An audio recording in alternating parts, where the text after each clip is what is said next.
Je sais pas pourquoi j'y ai pas pensé avant, mais du coup, cette discussion, tout ça m'y a fait penser. Je sais pas si toi, tu sais, AO, parce que je pense que tu connais plein de trucs dans tout ce qui est médias, représentation et autour du CED et pour les enfants, mais je me dis que ça pourrait intéresser également d'autres personnes. 7 BD pour les enfants, 00 CED.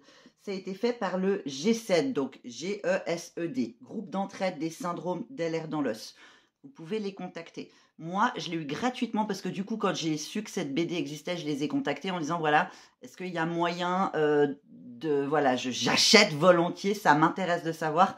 Et ils m'ont recontacté en me disant eh, en fait, on a fait une grosse livraison à un médecin qui est dans telle région et il se trouve qu'en fait, c'est mon spécialiste du CED.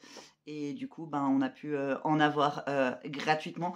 Si vous êtes sur le canton de Vaud, vous voulez savoir qui est ce médecin, envoyez-moi un EP, je vous dis qui est ce médecin.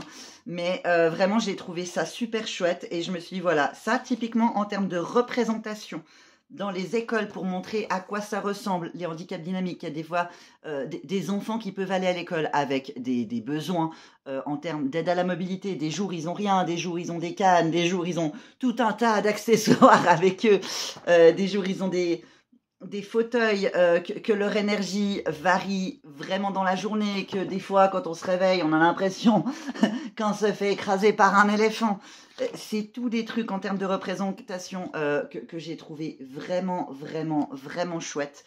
C'est pour ça d'ailleurs que je la garde, que je tente de la partager de temps en temps auprès de mes amis qui ont des enfants et qui, selon moi, parce que vous connaissez un petit peu ma propagande, ils ont probablement un trouble du spectre de l'hypermobilité ou un syndrome d'Ehlers dans l'os. Puis après, je me dis, ouais, puis au pire, de toute façon, c'est de la bonne représentation. Peu importe quel handicap ils ont dans cette famille, ça sera toujours utile. Donc vraiment, de ce côté-là, c'est plutôt cool. Ça montre un peu les galères qu'on peut avoir en termes de... à la gym. J'adore cette image-là parce que, outre, on voit le côté souple et la souffrance, il y a un bleu.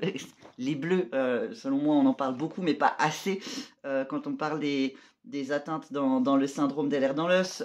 Donc vraiment, s'il y a des gens qui cherchent comment expliquer le syndrome d'Ehlers dans l'os, trouble du spectre de l'hypermobilité, mais même en général le handicap et le fait que certaines personnes ont des besoins particuliers à l'école et que c'est pas les favoriser de leur laisser d'avoir des temps de repos, que c'est pas les favoriser, de leur laisser avoir accès à un ordinateur pour écrire, que voilà, en fait, expliquer un peu le handicap en général, cette BD, je pense que toutes les écoles devraient avoir, peu importe qu'il y ait des enfants dans la classe qui sont concernés, parce que je pense que c'est une super représentation.